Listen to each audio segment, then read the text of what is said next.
David, muy buenas, bienvenido a Cinemate y muchas gracias por tu tiempo. Muy buenas tardes, ¿cómo estáis todos? Muy bien, muchas gracias. Bueno, el 1 de agosto estrenas tu segunda película como director, ¿Quién quiere casarse con un astronauta? Y el 1 de agosto. Enhorabuena. Gracias. ¿Y cómo describes tú mismo la película? Fíjate que yo digo que bueno, primeramente la película es una comedia romántica que hace un homenaje a todas las comedias románticas habidas y por haber de los 80 y los 90, que han sido mi influencia absoluta. Y es una comedia en la que te ríes, te emocionas, que era un poco la intención que teníamos, ¿no? Al escribirla. Pero por otra parte también no deja de ser un acto de venganza. A mí que me gusta mucho la venganza de todos aquellos a los que siempre nos juraron que no podíamos llegar, que no nos merecíamos una empresa, que no nos merecíamos un final feliz. Entonces yo reclamo el final feliz sobre todas las cosas. ¡Qué guay! Y también he escuchado autobiográfica, ¿puede ser? Sí, señora. Usted se puede creer. Cuéntame esa historia de amor tan bonita, porque cuando la ves dices, esto es de película, y luego ves que es real y dices, pues es real. Sí, la premisa es real, obviamente. La premisa me ocurrió a mí en el momento en que yo preparo un viaje por la Ruta 66, compro el anillo, hago toda la escena y soy rechazado por mi pareja de toda la vida. Y ahí tenía dos opciones: o me ponía a llorar y decía, bueno, hasta aquí, o me iba a hacer el viaje. Entonces, como todo el mundo a mi alrededor se estaba casando y todos parecían disfrutar tanto con las bodas, yo dije, yo quiero experimentar eso, tiene que ser algún tipo de droga extraña que desconozco. Algo les tienen que poner en la bebida porque la gente cuando se casa pierde los papeles totalmente, ¿no? Yo quiero probar eso. Y entonces, nada, me aventuré, tenía 10 días para encontrar a alguien con quien casarme. A mí lo que me llamó la atención es que en ese momento no lo dejas con tu pareja, sino que sigues estando con él, pero buscas a alguien más solo para vivir la experiencia. Sí, porque en el fondo era vivir la experiencia. O sea, a mí lo que me interesaba no era el concepto de la boda en sí mismo, sino vivir eso. O sea, ese momento en el que tú puedes ser el centro de, ¿no? Ser el protagonista de ese día. Y yo creo que lo que le pasa al personaje principal, y seguramente lo que me pasaba a mí en ese momento, es que yo había dejado de ser el protagonista. Y estaba siempre en un segundo plano, un relegado, y que seguramente la relación no había un equilibrio, ¿no? Entonces yo buscaba ser protagonista por un día y, y era básicamente eso, pero tampoco me planteé nada en ese momento, de si abandonar la relación, si montar un drama. No, simplemente esto está apagado, pues vamos para allá. Eso es muy español. Eso está apagado, no Eso lo está podemos echar a perder. Y escucha, ¿solo la premisa es real o también te enamoraste de un piloto? No, eso es parte de la narrativa. No, obviamente no, tengo que decir que alguien vino a buscarme. Ah, Lo, vale. lo que no es real, o sea, obviamente encontré a alguien con quien casarme, llamó a la puerta e hicimos toda la ceremonia. No di más datos para que la gente vaya a, a ver la película y se entere, pero nadie vino a buscarme a mí. Entonces yo acabé la Ruta 66 y toda la historia, y cuando llegué a casa hice lo que tuve que hacer. Ujú, ujú. Pero obviamente si eso lo hablábamos en la película, quedaba un dramón tremendo. Yo me acuerdo la primera vez que escribí el guión, se lo pasé a Xenia Puiggròs, que es la co-guionista, y ella me dijo, ¿pero qué dramón es esto? Y yo, que es muy divertido. Y ella, que no, llorando. Yo, que no, de verdad que es muy divertido. Que no, que te han dejado, que no te quieren. Y llorando. Entonces tuvimos obviamente que ficcionar algunas partes en pro de la comedia romántica. Pero también podría haber sido un drama entonces. Bueno, fue un dramón, ¿eh? Fue un dramón, imagínate.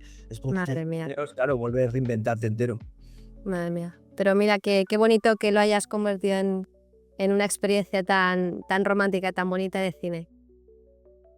Sí, eso quedará para la historia ahora. Quedará para la historia una comedia romántica. Efectivamente. Como has dicho, hay miles de referencias de La boda de mi mejor amigo, de Love Actually. Veo que eres muy fan del género. Pero fan. Voy a preguntarte cuáles son tus favoritas y si eres, digamos, vamos ya a hilar un poco fino, si eres de Meg Ryan, si eres de Julia Roberts, si eres de Sandra Bullock. Yo creo que quedo con sea, todas, ¿eh? Incluso tengo una camiseta con todos sus nombres. ¿Ah, sí? Ay. Sí, sí. No me la he puesto hoy porque no sé por qué. Pero seguramente, yo siempre había dicho que mi película favorita siempre había sido Pretty Woman. Y Julia obviamente marcó un antes y un después cuando apareció ella en Mystic Pizza, en Magnolias de Acero, obviamente, que no sé por qué mucha gente considera que Magnolias de Acero es una comedia romántica. Y digo, no, es un dramón. No. Realmente aquel universo de mujeres en la peluquería y tal es maravilloso. Pero cuando aparece en Pretty Woman, yo creo que cambia algo en nuestra generación muy, muy bestia. Y a partir de ahí elegir un amor, todo lo que se embarca ella. Pero yo creo que Julia Roberts jamás ha ejercido el papel de la comedia romántica. Pero Sandra Bullock sí. Y a Sandra Bullock le debo todo. Tiene una película que se llama Mientras dormías, que seguramente ahora sería mi preferida, porque yo me siento como esa cajera del metro esperando a que sucedan cosas, ¿no? Y siempre he metido en lío. Y esa es mi película favorita, creo yo. Sandra Bullock siempre, forever, haga lo que haga Speed o haga cualquier cosa de las que hace ahora, ¿no? Blind, no, Bird Box se llama la película esta que hizo. Sí. Pero Sandra Bullock tiene algo que va muy dentro de mí, que yo me siento muy, muy identificado. Mi agente especial, o sea, soy yo intentando entrar en un mundo en el que no entro de nuevas maneras. Entonces, también tengo una camiseta para quien lo quiera saber de mis agente especial, porque me parece que es un super guión y un super personaje. Mientras dormías también es de mis favoritas. Todo, la bola de nieve, el gato tomándose la leche con ella en la mesa, o sea, top, top, top, top. Sí. Es curioso porque son estas historias mínimas, pero que se te quedan siempre, porque hay alguna cosa del personaje que va mucho, es muy universal y va mucho con ese sentimiento que tenemos todos siempre, como de nostalgia, de no acabar de encajar, que parece todo el mundo feliz y que todo el mundo parece que tiene vidas maravillosas y que tú como que no acabas de estar satisfecho por nada. Y los personajes que le han ido dando a Sandra Bullock siempre han estado en esa línea, ¿no? Y esa línea es muy fácil de identificarse. Voy a pasar unas navidades solo en mi apartamento con mi gato. Yo creo que hay una parte en todos nosotros que somos ese personaje, ¿no? Así es. ¿Y qué te iba a decir? Los dos de tus protas se llaman Raúl Tejón y Raúl Fernández de Paulo. ¿Qué tal ha sido trabajar con ellos y cómo los llamabas para diferenciarlos? No, a los dos Raúl les llamaba. Primero fue una casualidad tremenda que los dos se llamasen Raúl. Yo digo los Raúles, siempre en plural. Pero son dos actorazos muy diferentes el uno del otro. Cada uno tiene un método de actuación al que se acerca muy, muy diferente. Pero lo que más me obsesionaba es que siendo tan diferentes y no teniendo más allá en común, seguramente, que su profesión, la química fuese importante en la cámara, ¿no?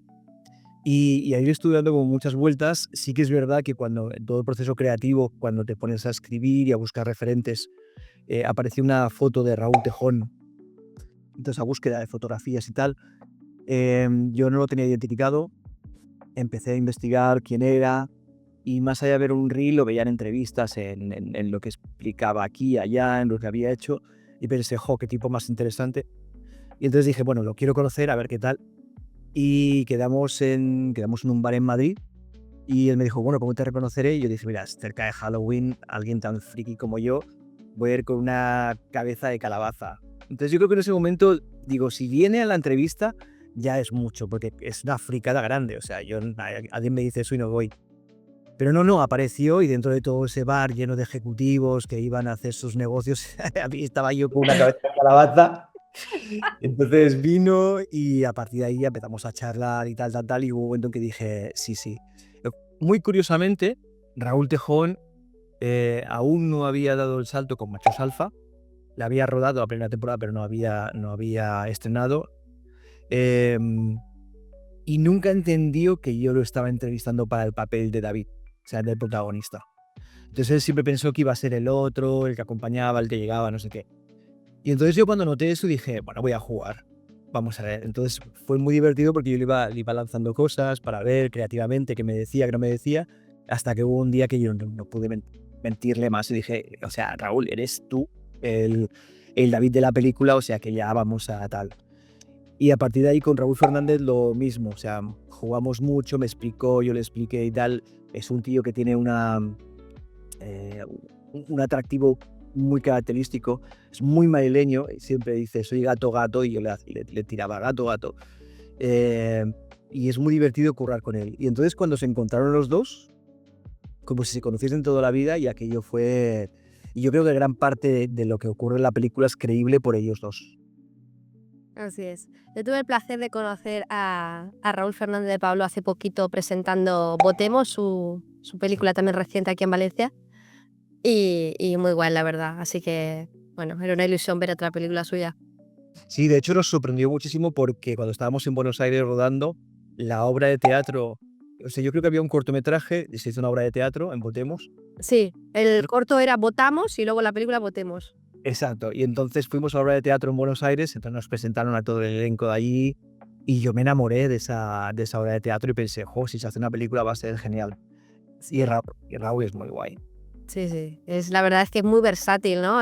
Acabo de ver 2 películas seguidas suyas y es muy diferente los personajes. Y que ha sido muy curioso además que tener dos protagonistas que se llamen Raúl y que los dos tengan 2 películas en cartera a la vez, o sea, Sí. un poco loco todo. Pero, escucha, yo soy muy fan de Halloween y lo de la calabaza me ha matado, yo hubiese hecho lo mismo, pero le tenías que haber dicho que eras igual a Karl Urban. O sea, es que le tenía que haber dicho eso, busca a Karl Urban, ya está, no te digo más. ¿Tú te imaginas? Te lo dirán miles de veces, por favor, dímelo, confírmame. No, creo que eres la primera. ¿Qué dices? Sí, me han puesto otras comparaciones, yo creo que la tuya es mucho mejor. Hombre, es un hombre muy atractivo. De hecho, iba a preguntarte directamente cuándo sacas la siguiente temporada de The Voice, pero luego digo, no sé si va a encajar la broma. No, pero a veces cuando pongo así, ¡Ay, es igual! así, ¡Qué llega por si tú fuerte! ahora estoy repeinado para la entrevista, pero si no me repeino y voy en plan Scruffy como voy, Otro día lo recreamos en plan tal cual. Y con una chupa así negra, porque también la camisa no ayuda. no, es que, claro, eso me he vestido para la película. Si tú quieres que me disfrace para The Voice, yo tengo todo el outfit porque es mi outfit de siempre. La O moto, con peluca la moto, la rubia mala y leche. haces directamente el personaje de Eomer del Señor de los Anillos. También. Podría ser, ¿eh? Podría Sí. ser. Habéis rodado en Estados Unidos, la Ruta 66, Las Vegas, espacios con muchísimo simbolismo cultural, muchísimas historias que tienen que ver con esos sitios. ¿Cómo fue el rodaje? ¿Qué anécdotas te acuerdas? Mira, a ti te va a gustar. Te voy a explicar cosas que no he explicado a nadie. A O sea, ver, obviamente fuimos a Las Vegas, te puedes imaginar, yo soy de Sitges, de generación Sitges. El Festival de Sitges es nuestra casa en la que nos colábamos cuando éramos pequeños a ver cómo una abeja gigante se comía a lo que fuese. Entonces, el área 51 obviamente encaja muy bien conmigo. Y entonces habían cosas que me gustaban mucho, ese simbolismo, ese buzón, por ejemplo, negro que aparece en la película, que es un buzón que pertenece a una familia que tiene un terrenito allí. Y entonces, pues como el terreno, os podéis imaginar, es un desierto, el cartero no llega a la casa, entonces deja ahí. Entonces la gente en un momento dado decidió que ese buzón negro era un buzón que habían puesto los alienígenas para que les enviásemos mensajes. De repente ese buzón se llena de todo, de cartas, de muñecos, de deseos y tal, y entonces la familia se vio obligada a poner un segundo buzón y dije, bueno, pues este para los aliens y este para la familia, por favor, no mezclemos mensajes. Entonces me apetecía mucho eso, era muy curioso porque rodando allí paramos en un motel de estos de carretera, o sea, nos podíamos haber sido asesinados 8 veces. Es que aquello era muy Freddy. Y entonces había un personaje muy curioso que era el señor que llevaba la gasolinera. Y entonces se me acerca y me dice, estáis rodando una película, yo quiero salir en una película porque mi tal. Y yo digo, bueno, si tú mañana a las 6 de la mañana estás aquí, yo te doy un papel y tú sales en la película. Efectivamente, ese señor estaba allí. Y entonces empezaba a explicarnos cosas de, bueno, a veces vuelan objetos muy extraños por encima nuestro. Entonces yo estaba como fascinado, digo, o sea, ya, toma por culo la película, háblame de los ovnis, o sea, yo quiero saber de esto. vamos a rodar un documental. Y de hecho la película es el chico que aparece dando los anillos a él. ¡Ay, te lo iba a decir! ¡Te lo iba a decir! Pues era ese, era ese. Pero ese fue un extra que apareció allí y que era, vamos, o sea, podía haber sido absorbido por cualquiera. Y después con el siguiente restaurante, que es donde es un restaurante en el que yo, te puedes imaginar, ¿no? Están todos aliens, ta, ta, ta, ta, ta. Entonces fuimos el primer día a localizar, todo bien, y el segundo día aparecieron con unos rifles y ustedes aquí nos ruedan, váyanse de nuestra propiedad, apuntándonos con pistolas. Y se ve que los productores de la película Paul, ¿sabes? Aquí el extraterrestre de color verde, Sí, sí, sí. pues bueno, fueron allí diciendo, sí, sí, nosotros vamos a hacer esta película y tal. Entonces copiaron todo, lo reconstruyeron en el estudio de Los Ángeles y entonces aquellos señores vieron que se habían llevado toda su propiedad intelectual, que no les habían pagado nada y a partir de ahí salían con armas si alguien se acercaba con una cámara. Entonces tuve que cambiar de set por otro pero sí, pasan muchas cosas en la carretera. Oye, muy mal, Simon Pegg, no me lo esperaba, ¿eh? Muy Ya, mal. Sí, no los productores, supongo, bueno, no creo que sea productor de la película él, pero en cualquier caso les hicieron una mamarrachada a los pobres y estaban muy dolidos. Ya, pero de ahí a salir con armas los americanos no está muy bien, la verdad. Te juro, una cosa. Madre mía. Y bueno, además era una coproducción entre España, Argentina y Uruguay, muchos actores de Argentina, muy guay los acentos. Sí. Fue la experiencia de combinar estos equipos. Pues fue muy divertida porque el actor argentino interpreta desde lugares muy orgánicos, muy honestos siempre, entonces es muy fácil trabajar con ellos.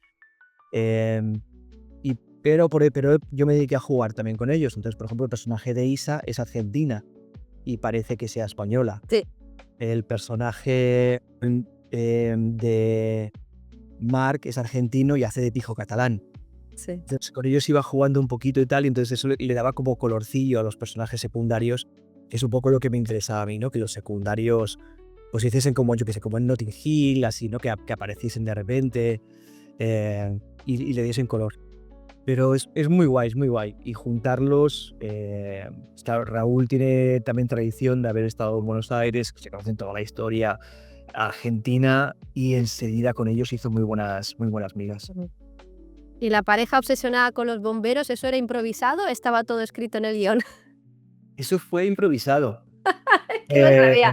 Digo, esto seguro que se lo han sacado de la manga. Sí, porque a mí me gusta mucho improvisar cuando estamos rodando. Entonces yo les digo, bueno, aquí hay un texto, vamos a transitar por los diálogos, pero obviamente, o sea, lo que aparezca, aparece y ya está. Yo no digo corten hasta que yo vea lo que encuentro y tal, ¿no? Y entonces yo les daba como mucha caña. Entonces lo del bombero fue un chiste interno que se acabó quedando allí. Entonces cuando vi que la primera vez del bombero funcionaba, lo metí y pedí a producción si mi final podía ser épico. Me lo concedieron y todo eso es improvisación. El resto es historia. ¿Cuál fue tu mayor reto y mayor satisfacción al hacer esta película? Fíjate que yo creo que el mayor reto fue intentar conseguir algo de dinero para hacerla, porque no fue nada fácil. La financiación fue muy justita y la comedia, o en este caso la comedia romántica, está muy castigada por los fondos. Es decir, yo presento un dramón social y es más fácil que una comedia romántica, ¿no? Me pasa lo mismo cuando hacemos género aquí como productores. Es muy complicado. Entonces, hay un sistema como que te catapulta a un cierto tipo de cine. Y ahí costó mucho. Y lo sufrimos porque hubo un momento en que yo pensaba que me tocaba hacer la película con el móvil en blanco y negro y a 3/4 inventarme alguna cosa y ya, pam, ¿no? Pero tuvimos la suerte de que, bueno, apareció Argentina, apareció Uruguay. Al final el ICA acabó entrando con poquito, pero entró. Y eso nos permitió la película. Pero yo recuerdo que todo el proceso de financiación expliqué muchas veces la película y muchas veces no. Y eso es algo como muy desgastador, porque acabas como dudando de ti mismo, de tu propuesta, de si ahí lo has hecho mal, lo has escrito mal, si no le va a interesar al público. Pero también te digo que nos pasó lo mismo con El Hoyo, que nos rechazó todo Dios y al final El Hoyo se convirtió en lo que se convirtió, ¿no? Entonces, a veces hay que, creer un poco en el instinto de cada uno y seguir. Y seguramente nos está costando mucho ahora el estreno. porque obviamente competir con Superman, Pitufos, Jurassic World y Los Cuatro Fantásticos es misión imposible. Muy difícil, muy Y difícil. es muy complicado, sí, por las estrategias de las majors, por cómo se maltrata el cine español y bueno, pues también eso lo estamos luchando muchísimo. A lo mejor luego una salida es sacarla en alguna plataforma. Quizás. No me puedes confirmar nada, ¿no? No, yo ni confirmo ni desmiento. Vale, vale, ahí queda eso. ¿Y qué esperas que se lleve el público? Por cierto, una cosa que no te he enseñado para que tú te Dime. creas que lo que te digo no es. Yo tengo a Sandra Bullock, ¿no? ¡Hombre! ¡Madre mía! Pues la tengo de virgen, la tengo justo aquí Me encanta. y yo le rezo a ella. Me encanta. Me encanta. Ahí va. La pongo ahí. Y yo preguntando que si eliges a Julia Roberts o a Sandra Bullock y tú con la imagen de la Virgen al lado. Pero fíjate, estos fueron mis amigos que me regalaron el marco con la virgen, con la cara de Sandra Bullock, porque me dijeron, ya, o sea, hasta aquí llegamos. O sea, es que le rezas tanto a Sandra Bullock. Y cuando al principio pues, Buenísima. se me estaba yendo de las manos, pero después no, mira, la tengo puesta aquí y tengo la Primi.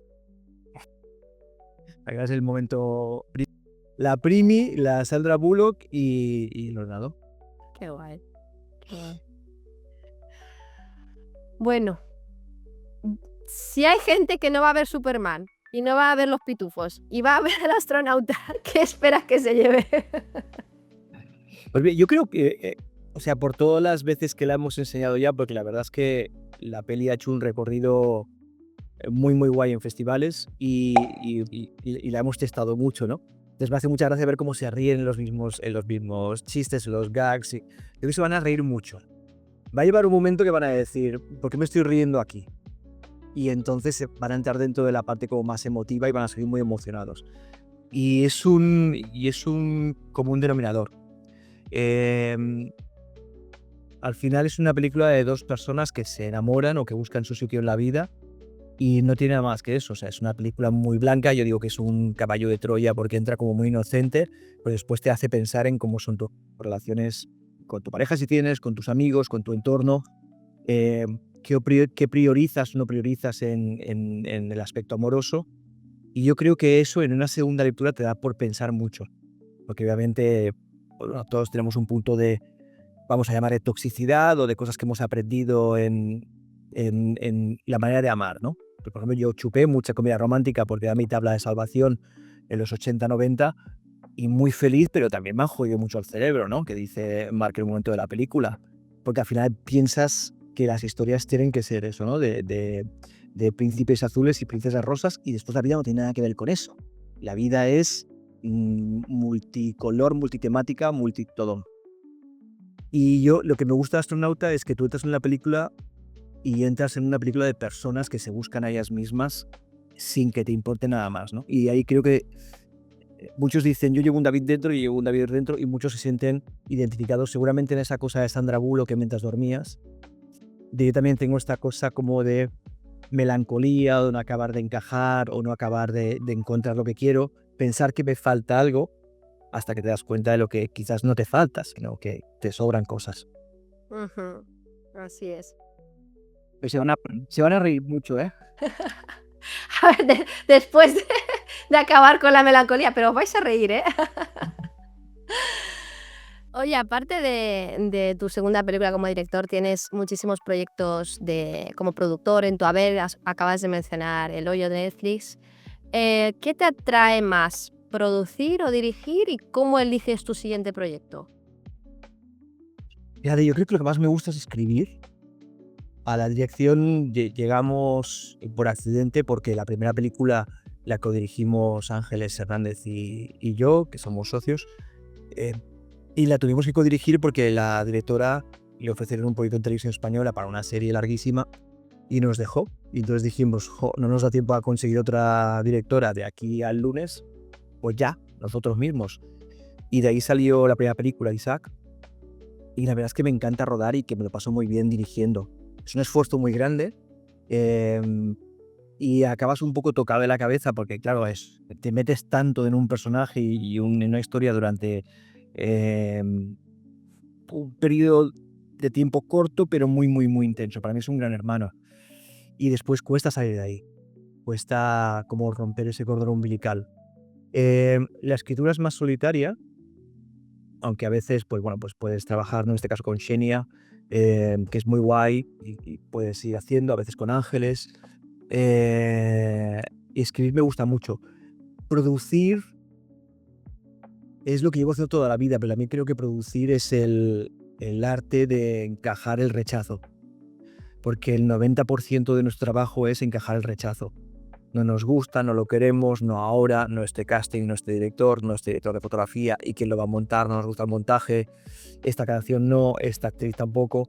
Entonces constantemente es no, no, no, no, hasta que obra el milagro y aparece el sí. Pero sí es un 10% en nuestro tiempo y haces mucho de psicólogo con el resto del equipo, decir, bueno, pues esta mañana, por ejemplo, nos han denegado la ayuda a un cortometraje, le teníamos mucha fe. Y claro, tienes que hablar con tu director para decirle, pues no sabemos muy bien, no hemos encajado con el jurado que había en esta convocatoria y nos han puntuado muy mal el guión, por ejemplo. Tienes que intentar que no se caiga, que no deje de creer en sí mismo y que la opinión de 3 personas no le validen a él como profesional, ¿no? Entonces, ahí hay mucho trabajo de psicología que es muy agotador. Entonces, los 3 trabajos yo te diría, a mí escribir muy guay, dirigir también, producir ya me está pillando muy mayor. Yo he visto que has participado en producciones incluso de Lars von Trier, Melancolía y La casa de Jack. ¿Qué experiencias te llevaste? Ostras, es muy... en un momento dado hicimos una alianza con Zentropa, que es la productora de Lars von Trier, y entonces entramos con Melancolía, si no me equivoco. Sí, Melancolía fue la primera, Nymphomaniac fue la segunda y la casa de Jack fue la tercera. Y estuvimos en las de Thomas Vinterberg y Susanne Bier. La manera de rodar es muy diferente. O sea, un set de Lars von Trier es una iglesia, un tío es absolutamente silencioso, solamente habla el ayudante de dirección, que a la vez es el montador de la película, que ese es un dato muy curioso. Y Lars, que es un tipo muy, muy tímido y muy recogido, está en un rinconcito, en su pantallita, viendo tal. Y entonces a mí me fascinaba mucho esa imagen que tiene todo el mundo como de fan terrible, que es un tío muy tal. Y no, cuando lo conoces es un tipo bastante tímido, con mucho cacao mental, o bien por la religión, o bien por cualquier otra cosa. Pero que hacen una cosa que los escandinavos hacen muy bien, que es meterte el dedo en la llaga en aquello que más te duele y te retuercen. Pero es lo mismo que hace Thomas Vinterberg o que hace Susanne Bier, y ahí nos gusta. Es algo que se reconoce muy bien del cine escandinavo. Entonces trabajar con ellos fue una lección de, vale, vamos a buscar a ver qué es lo que al público y le puede hacer un poquito de pupita, que ahí son muy manipuladores, crean cosas de marketing de la nada, ¿no? El Dogma 95 nos lo inventamos ahora, venga, todo para adelante, hasta que se inventa cualquier otra cosa. Pero después la manera de rodar es muy, muy diferente.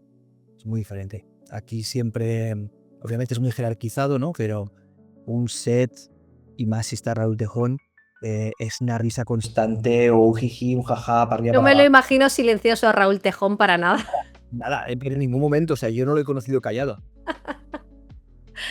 Además, es un tío muy, muy energético, muy divertido, pero con la cabeza muy bien puesta, con lo cual de repente te está soltando un chiste más gracioso y te está hablando de filosofía medieval de 1314, pero la vertiente neocultural del romanticismo extremo. Y Raúl, ya. Y encima lo hace interesante, que yo digo, chico. Qué pasada. Bueno, todo son experiencias enriquecedoras. Has visto el cine escandinavo desde dentro y eso también es muy guay. Sí, sí, sí. ¿Ya estás trabajando en algún proyecto nuevo? Estamos trabajando, pues mira, estamos ahora en montaje de la siguiente película de Ángeles, que se llama El rastro del lobo, y que la tendremos acabada para final de año. Estamos preparando el estreno de La Virgen de la Tosquera, que se va a Sitges. Después de pasar por Sundance, estamos con un par de películas de animación. Ostras, Sundance, qué fuerte, ¿no? Sundance es un tema, ¿eh? Sí, sí. Es un tema. A mí me dejó un poco... Claro, iba con toda la mitificación de tal. ¿Era tu primera vez? Mi primera vez. Mi primera vez. Yo creo que ya la última. ¿No te gustó? No me digas eso. No, sí. Lo que pasa es que Sundance lo cambian de lugar. Entonces, este año ya es el último que se hace en Park City, en Salt Lake City. Y lo cambian. Es que los precios son muy caros. O sea, que es que hay... Es que una habitación son 12.000 a la noche. Y dices, no, posible. ¿Qué dices? Pero tú estás caminando y tú vas con todo tu plumífero, las bufandas, todo, porque son a -20, y de repente atraviesa la calle J-Lo, que va vestida con un vestido de telaraña, porque va presentando la película de la Spider-Woman o qué coño sé yo, y dices, J-Lo, vas a morir, pero te cruzas así, porque se va al stand de, yo que sé, Adobe o Netflix o quien sea, y dices, pues esa es J-Lo medio desnuda. Madre mía. Y tú Sí. echándote selfies con todo el mundo. Yo creo que pillé, y no sé si la he publicado en Instagram, con Juliette Lewis, porque soy muy fan de Juliette Lewis, y de repente apareció por ahí, y yo, Juliette. Qué fuerte. Y me puse como aquí, hice un selfie así. Claro, yo más o menos, en el trozo de cara que aparece de mí, pues más o menos bien, pero la pobre Juliette, yo creo que si ves esa foto me odiará para toda la vida. Es como los Goya de hace un par de años que estaba Sigourney Weaver. Y obviamente Sigourney Weaver va a ser siempre la Ripley de mi corazón. Entonces, claro, a nosotros, a todos, nos dijeron, perdonad, o sea, no os podéis acercar a Sigourney Weaver, es Pedro Sánchez, Sigourney Weaver, le vamos a poner como una cintita, por favor, cuando acabe la gala, ni os acerquéis a la señora, porque imagínate, todos nominados de los Goya hacia allí. Y yo dije, pues yo me voy a hacer el tonto. Y entonces, mientras todo el mundo iba saliendo, yo dije, es que me caigo, que no sé qué, no sé cuántos. Y de repente aparezco como en la falda de Sigourney Weaver con el teléfono así, Sigourney. Con la mala suerte que se me torció la cámara y en vez de tener una foto con Sigourney, tengo una con Pedro Sánchez. Tú sabes que esto se lo inventó Amy Schumer, que se cayó en la alfombra roja para que Kim Kardashian se fijara en ella. Y la ignoró, hizo así, la ignoró. Amy Schumer Qué está fuerte. No, Sigourney Weaver tiene también un lugar muy especial para mí, porque Ripley sale con su gato, como Sandra Bullock en Mientras dormías. Y son Eso es. personajes muy grandes con gatos que me gustan mucho. Sí. Bueno, para acabar, voy a proponerte un juego Ay, Dios. en el que tienes que elegir una comedia romántica que es en la que te gustaría vivir a ti. Y te voy diciendo y tienes que elegir una u otra, ¿vale? Vale, venga, Venga, ¿preparado? Vamos allá. vamos allá. Cuando Harry encontró a Sally o algo para recordar. Algo para recordar. ¿Algo para recordar o tienes un email? Algo para recordar. ¿Algo para recordar o la boda de mi mejor amigo? La boda de mi mejor amigo, Dios. ¿La boda de mi mejor amigo o la boda de mi mejor amiga? La boda de mi mejor amigo. ¿La boda de mi mejor amigo o Notting Hill?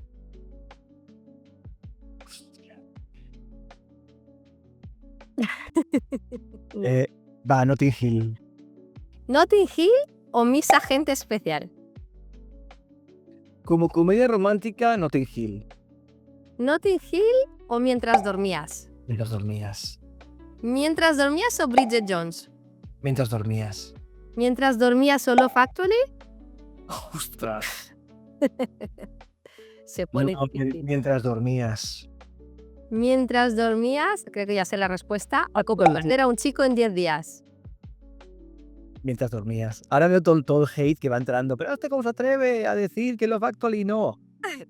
Love Actually ocupa un lugar así en mi corazón. No, yo te voy a proteger mientras dormías por encima de todo, o sea, tal cual. Ay, Dios, Love Actually. Bueno, Love Actually es que también, bueno, es muy especial. Sí. Sí, porque combina mucho la comedia romántica con partes que son drama puro. Es decir, esa mujer que descubre que su marido quizás es infiel. Buah, escuchando a Johnny Mitchell. ¡Buah! Ese momento es Muy duro. mucho. El padre con el hijo, intentando el padre dándole consejos sobre el amor. Una ternura tremenda. Hay mucha vergüenza ajena de Hugh Grant bailando. Mucha vergüenza ajena. Bueno. ¿A ti te gusta? Pero Hugh Grant siempre Yo tiene... tengo que taparme así un poco para verlo. Ostras, el otro día vi una película de Hugh Grant que se llama Hereje Sí, y me dio mucho miedito ahí. cambio total de género, ¿eh? Si no la has visto... No, la tengo pendiente, pero me han hablado muy bien de ella. Qué miedo pasé con él. Porque al principio entra mucho así, como pasando de todo, ¿no? Y pensando, mira, ya está aquí Hugh Grant otra vez. Pero de repente hace cataclá y digo, hostia. Ostras, a ver si te gusta una, que esta no es muy conocida, la de letra y música con Drew Barrymore y Hugh Grant, ¿la viste? Bonita. Ay, es que esa me encanta, no la conoce nadie. ¿Qué pasa con esa película? Está ahí en el olvido. Sí, es muy... No sé por qué. A lo mejor yo creo que tiene una mala traducción. Porque claro, cuando tú metes música y letra, Ujú. el doblarlo a otro idioma o llevar a otro idioma es muy complicado porque no ves... Tampoco creo yo que fuese un gran hit en Estados Unidos cuando salió. Creo que no. Pero era muy tierna, era muy Muy tierna. bonita. Me gustó mucho. Sigo cantando las canciones de vez en cuando. ¿Cómo era Que hace así como un grupo pop. Él es como era un chico muy famoso en los 80 y tenía un grupo de pop. Se trata de Bueno, recordar David, si nos Oye. vamos por las ramas con las comedias, no acabamos. Acabamos. Muchísimas gracias, ha sido un placer tremendo Muchas gracias a ti. y muchísimo éxito con la película en el cine. Y ya me dirás en qué plataforma, porque como no lo quieres decir ahora, ya me escribirás. ¿Yo he dicho algo? Bueno, Muchas gracias por la entrevista y gracias a todos los que nos escucháis, nos veis y todo, y que nos vemos en el cine con quien quiere casarse con un astronauta. muchísimas gracias. Gran abrazo. Adiós. Carl, tú de nuevo. Chao, chao. Chao.